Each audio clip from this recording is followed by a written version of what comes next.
اکبر۔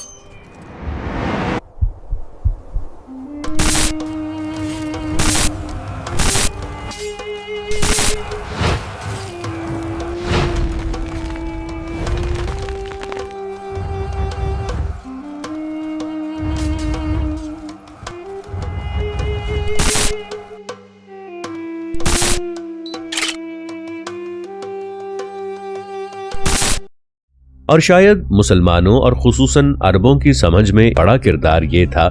کہ اس نے انہیں اپنے رب کے حضور لوٹنے اور صحیح اسلامی عقیدے سے وابستہ ہونے کے لیے تیار کر دیا تھا۔ اس وابستگی کے بغیر ان کے لیے اپنی مرغوب عزت و کرامت اور استقرار اور فتح کو حاصل کرنا محال تھا۔ ہم اللہ تعالیٰ سے دعا کرتے ہیں کہ وہ ہمیں ہدایت دے اور انحراف کی لغزشوں سے محفوظ رکھے، تاکہ ہم اس کی توفیق و ہدایت سے اس امت کے منعم علیہ لوگوں کے رستے پر چلتے رہیں۔ یقیناً وہ سننے اور جواب دینے والا ہے۔ خیبر کے فیصلہ کن معرکے کی تفصیلات بیان کرنے سے قبل جزیرہ عرب میں دخیل یہودیوں کا وجود انتہائی طور پر مضمحل ہو چکا تھا۔ ضروری معلوم ہوتا ہے کہ آپ کو یہ بات بتا دی جائے کہ جب حضرت نبی کریم صلی اللہ علیہ وآلہ وسلم یہود سے جنگ کرنے اور ان کی حکومت کا خاتمہ کرنے کے لیے اٹھے، اس سے پہلے ان کی تاریخ اور ان کے اعمال و تصرفات کیا تھے۔ سب سے پہلے خیبر کا جغرافیہ۔ قدیم زمانوں سے خیبر کو ہمیشہ سے ہی ایک وسیع سبزہ زار خیال کیا جاتا رہا ہے، جو چشموں اور بکثرت پانیوں سے شاداب ہے۔ اس کی مٹی نہایت عمدہ ہے، جو مختلف فصلوں اور پھلوں کے بونے کے لیے کارآمد ہے۔ اس طرح اسے جزیرہ عرب میں کھجوروں کے سب سے بڑے نخلستانوں میں شمار کیا جاتا ہے۔ اس قول کی صحت کے لیے یہی بات کافی ہے کہ مسلمانوں نے خیبر کی ایک وادی، جسے نطود کے نام سے موسوم کیا جاتا ہے، اس کی کھجوروں کا شمار کیا تو وہ 40,000 کھجور کے درختوں پر مشتمل تھا۔ خیبر مدینہ کے شمال مشرق میں قریباً 70 میل کے فاصلے پر واقع ہے۔ یہود خیبر میں کب آئے؟ 3000 سال سے بھی زیادہ عرصے سے یثرب اور مشرقی اور مغربی علاقے اور تمام وہ دور کے علاقے جو حجاز میں یثرب سے لے کر شمالی حدود تک پھیلے ہوئے ہیں اور شام کی حدود سے جا ملتے ہیں، عمالقہ کے بادشاہ کے ماتحت تھے۔ یہ عرب بائدہ میں ایک زبردست قوم تھی۔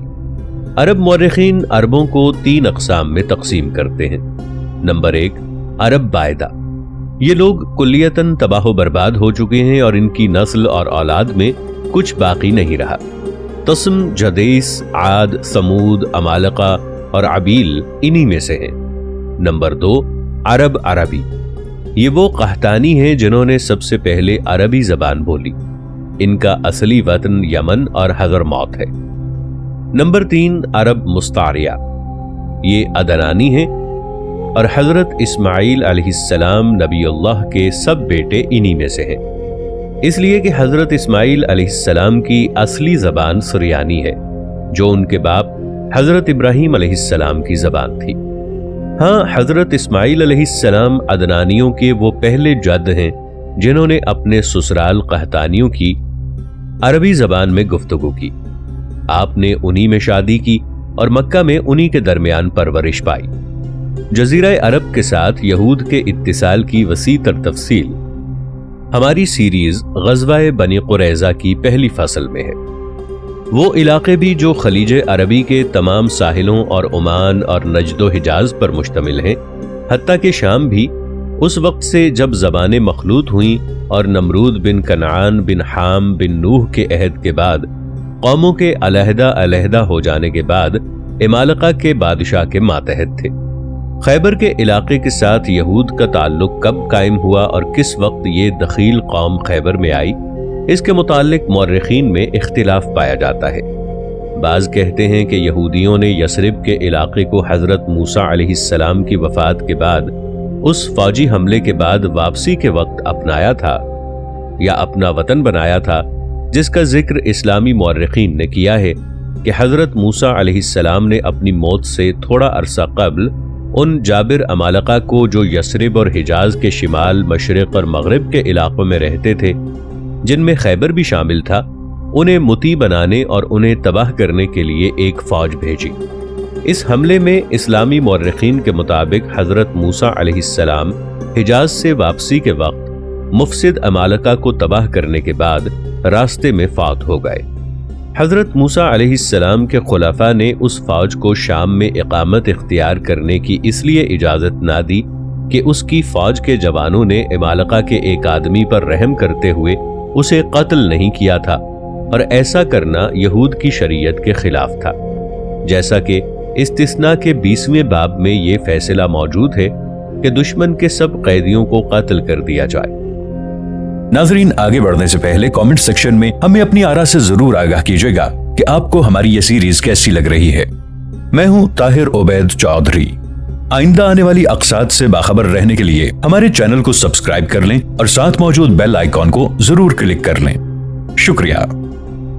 انہی مورخین کا بیان ہے کہ جب حضرت موسیٰ علیہ السلام کے خلفاء نے اس فوج کے جوانوں کو شام میں داخل ہونے سے روکا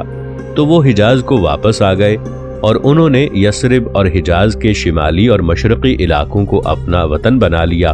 اور خیبر کے یہودی اسی فوج کے جوانوں کی اولاد ہیں جنہوں نے یثرب اور خیبر کو سن 1200 قبل مسیح کے قریب اپنا وطن بنایا تھا۔ یہ بات ابن خلدون، ابو الفرح اصفہانی اور السمہوی وغیرہ نے بیان کی ہے، اور دیگر مورخین کی رائے یہ ہے، جن میں بعض یورپی مورخین بھی شامل ہیں، کہ خیبر میں یہودیوں کا وجود میلاد مسیح کے تقریباً 800 سال بعد پایا جاتا ہے۔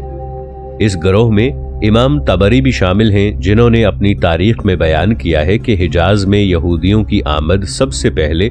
بخت نصر کے شام کو تاخت و تاراج کرنے اور بیت المقدس کو برباد کرنے کے بعد ہوئی۔ اس کے علاوہ ڈاکٹر جواد علی نے اپنی کتاب تاریخ العرب قبل الاسلام جلد 6 صفحہ 17 پر لکھا ہے کہ خیبر کے یہودی اس ارباب کی نسل سے ہیں جس کا ذکر 2 سلاطین باب نمبر 10 میں پایا جاتا ہے، اور جندب نے اپنے بیٹوں اور پیروکاروں کے ساتھ صحرائی زندگی کو اختیار کیا اور زہد و تقشف کی زندگی بسر کی، اور ان لوگوں کی نسل نے ہیکل کی پہلی تباہی کے بعد حجاز کی طرف ہجرت کی اور خیبر پہنچ کر یہیں اقامت اختیار کر لی، اور کھجوروں اور فصلوں کی کاشت میں مشغول ہو گئے، اور وہاں پر کئی قلعے بنائے جو انہیں عربوں کی غارت گری سے بچاتے تھے۔ ان لوگوں کو حضرت عمر بن خطاب رضی اللہ عنہ کے زمانے میں وہاں سے نکال دیا گیا اور جلا وطن کر دیا گیا، اور بعض مورخین کا بیان ہے کہ خیبر کے یہودی بنی اسرائیل سے نہیں ہیں، بلکہ یہ ان عربوں کی اولاد ہیں جنہوں نے یہودیت کو قبول کر لیا تھا۔ اور ابن اسحاق نے بیان کیا ہے، جیسے کہ ابن حشام نے اس سے روایت کی ہے، کہ خیبر کے مشہور شاہ سوار مرہب کا خاندان حمیر قبیلے سے تعلق رکھتا تھا۔ مرہب کو حضرت علی رضی اللہ عنہ نے قتل کیا تھا۔ ایک رائے یہ بھی ہے کہ خیبر اور یثرب کے ساتھ بنی اسرائیل کا تعلق حضرت داؤد علیہ السلام کے زمانے میں ہوا تھا، یعنی حضرت موسیٰ علیہ السلام کے بعد اور مسیح علیہ السلام سے پہلے۔ اس رائے کو السمہوی نے اپنی کتاب وفاء الوفا جلد 1 پر بیان کرتے ہوئے کہا ہے کہ حضرت داؤد علیہ السلام نے مدینہ میں عمالیق سے جنگ کی، اور اللہ تعالیٰ نے ان کی گردنوں پر ایک کیڑے کو مسلط کر دیا، جس کے باعث وہ سب کے سب ہلاک ہو گئے۔ بعض مورخین نے بیان کیا ہے کہ حجاز اور خیبر میں یہود کی آمد کا سبب یہ ہے کہ ان کے بعض علماء تورات میں رسول کریم صلی اللہ علیہ وآلہ وسلم کے متعلق یہ بیان پاتے تھے کہ وہ ایک ایسے شہر کی طرف ہجرت کریں گے جس میں 2 سیاہ پتھروں کے درمیان کھجوریں ہوں گی۔ وہ شام سے اس علامت کو دیکھتے ہوئے آئے۔ جب انہوں نے تیمہ کو دیکھا اور اس میں کھجوروں کو بھی پایا تو ان میں سے ایک گروہ وہیں اتر پڑا، اور ایک گروہ نے خیال کیا کہ وہ خیبر کا علاقہ ہے اور وہاں پر فروکش ہو گئے، اور ان کے اشراف اور اکثر لوگ یثرب کی طرف چلے گئے اور وہاں اتر کر بس گئے۔ اس بات کو السمہودی نے اپنی کتاب وفاء الوفا جلد 1 پر ابن نجار سے نقل کیا ہے، مگر اس نے قدیم مورخین کی عادت کے مطابق خیبر اور یثرب میں یہودیوں کی آمد کی تاریخ کو بیان نہیں کیا، بلکہ صرف ان کی آمد کے سبب کو بیان کیا ہے۔ اسلامی مورخین کے بیان کے مطابق جس بات میں کوئی نزاع نہیں ہے وہ یہ ہے کہ حجاز میں یہودی 2 زمانوں میں آئے ہیں۔ پہلی دفعہ حضرت موسیٰ علیہ السلام کی وفات کے بعد اور میلاد مسیح سے تقریباً 1200 سال قبل، اور دوسری دفعہ میلاد مسیح کے بعد اور فلسطین پر رومیوں کے غلبے کے بعد، اور ہیکل کی تباہی جو 70 میلادی میں ہوئی، اور عبرانیوں کو حیدریان نے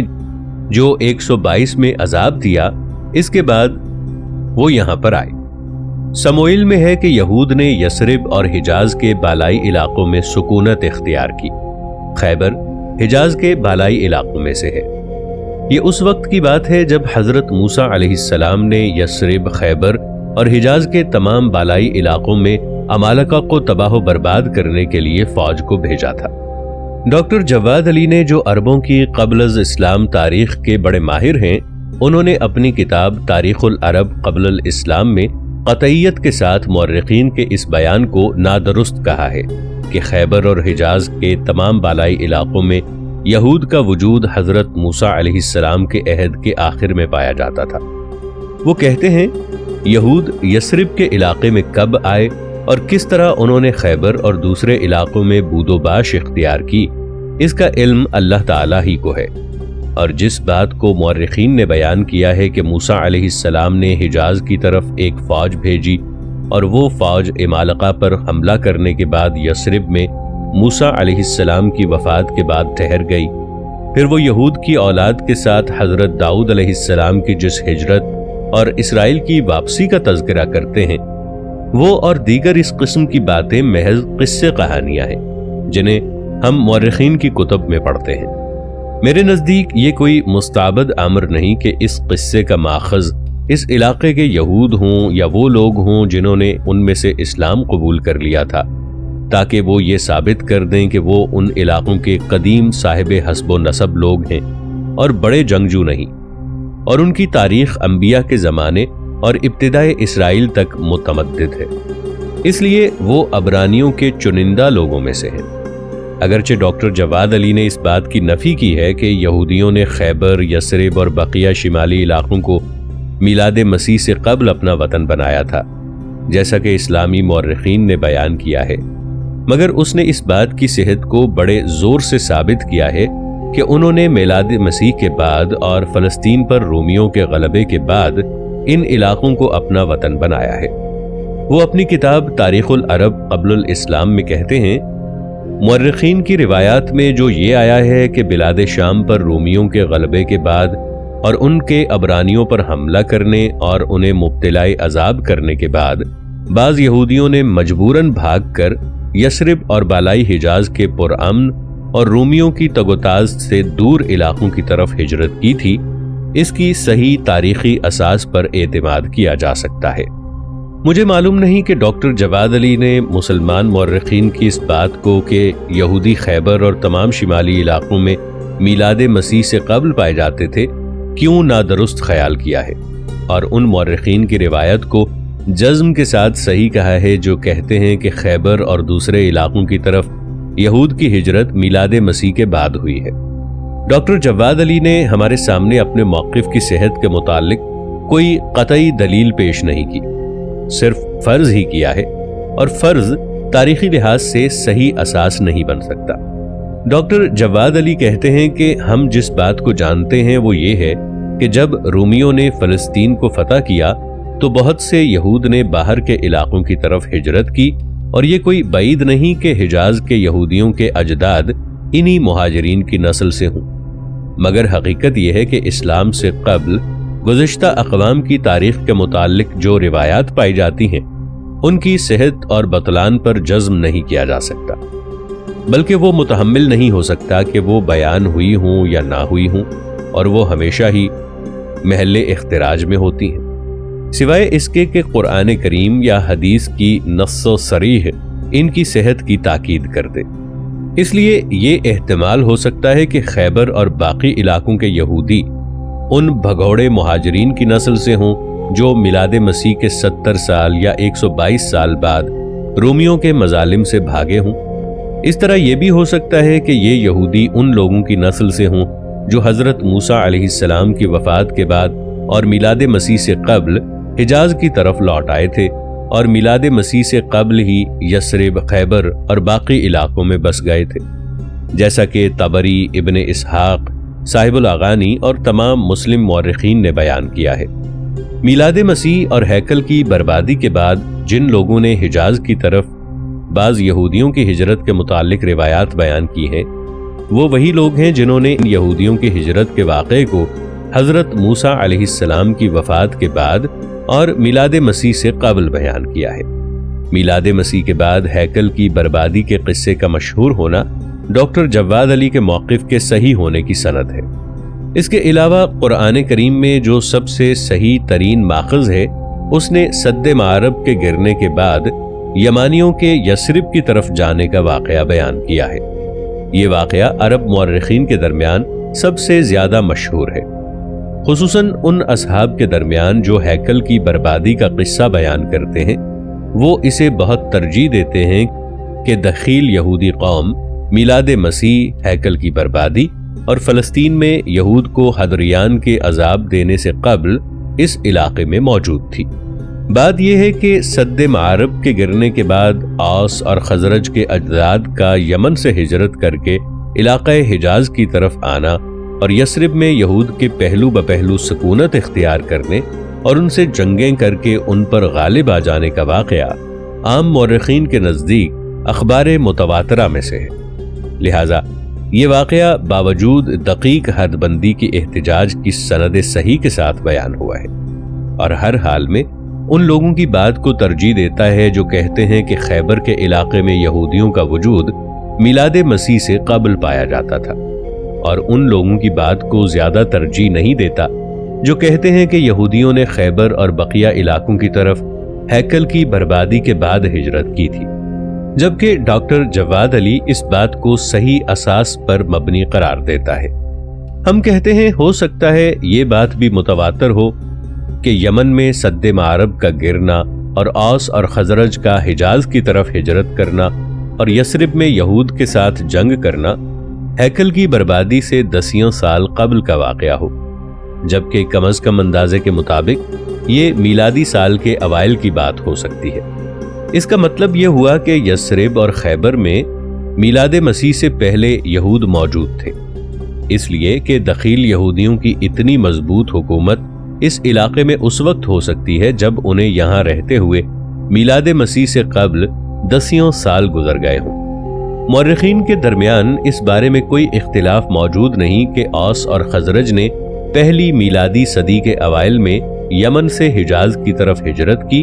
اور انہوں نے وہاں پر یہودیوں کو موجود پایا اور وہ حکومت کے متعلق ان سے 10 سال تنازع کرتے رہے، یہاں تک کہ یثرب میں ان پر غالب آ گئے۔ اور یہ بات بلا شبہ مسلم مورخین کی بات کو مرجح قرار دیتی ہے کہ یہودیوں نے خیبر اور یثرب کو یا تو حضرت موسیٰ علیہ السلام کی وفات کے بعد اور یا حضرت داؤد علیہ السلام کے زمانے میں اپنا وطن بنایا تھا، جیسا کہ طبری وغیرہ نے ذکر کیا ہے۔ یہ محض فرضی ترجیح ہے کہ یثرب کی طرف اوس اور خزرج کی ہجرت کا واقعہ اور یہود کی ہجرت کا واقعہ 2 زمانوں میں ہوا ہے۔ ان دونوں میں سے کسی ایک کی دقیق حد بندی ممکن نہیں ہے، کیونکہ یہ دونوں واقعات جیسا کہ ہم نے بتایا ہے ان اخبار میں سے ہیں جو صدق و کذب کا احتمال رکھتی ہیں، اور ان دونوں کی تحدید فرض کے طور پر ہی ہو سکتی ہے، یعنی کہ ہم صرف فرض کر سکتے ہیں، اس لیے کہ قبل از اسلام کی اخبار کے متعلق جزم کے ساتھ نفی و اثبات کرنا ممکن نہیں، الا یہ کہ اس کے نفی و اثبات کے متعلق کوئی صریح اسلامی نص وارد ہوئی ہو۔ البتہ جزیرہ عرب میں یہودی ایک دخیل قوم ہے۔ بہرحال خواہ یہود نے خیبر اور باقی علاقوں کو میلاد مسیح سے قبل یا بعد اپنا وطن بنایا ہو، تمام مورخین اسلامی اور غیر اسلامی اس بات پر متفق ہیں کہ خیبر اور یثرب اور باقی علاقوں کے یہودی غیر ملکی، دخیل اور نو آباد کار ہیں، اور ان علاقوں کے باشندوں کے ساتھ وہ زبان، دین اور خون کا کوئی رشتہ نہیں رکھتے۔ وہ صرف جنگ باز یا پناہ گزین ہیں جو یثرب، خیبر اور باقی علاقوں پر اس وقت قبضہ کر گئے جب بت پرست عربوں کو جاہلیت کی کم ظرف قبائلی روح نے ٹکڑے ٹکڑے کر رکھا تھا۔ نیز اس نے ان دخیل یہودیوں کو جزیرہ عرب کے ان علاقوں میں قوت و سطوت بخش دی جنہوں نے عرب معاشرے میں فساد در فساد پیدا کر دیا۔ یہودی قوم کی فطرت ہی ایسی ہے کہ اسے جس علاقے میں نفوذ حاصل ہوتا ہے وہ اس میں فساد پھیلاتی ہے اور دشمنی کے بیج بوتی ہے، اور وہاں کے رہنے والوں کے درمیان تفرقہ اور لڑائی کی آگ بھڑکا دیتی ہے۔ دخیل یہودیوں نے جب سے خیبر اور باقی علاقوں کو اپنا وطن بنایا تھا اس وقت سے وہ یہی کام کر رہے تھے، یہاں تک کہ رسول کریم صلی اللہ علیہ وآلہ وسلم نے اپنی جنگی کارروائیوں سے خیبر اور یہود کے دیگر مقبوضہ علاقوں سے ان کی جڑوں کو آخری حد تک اکھاڑ پھینکا۔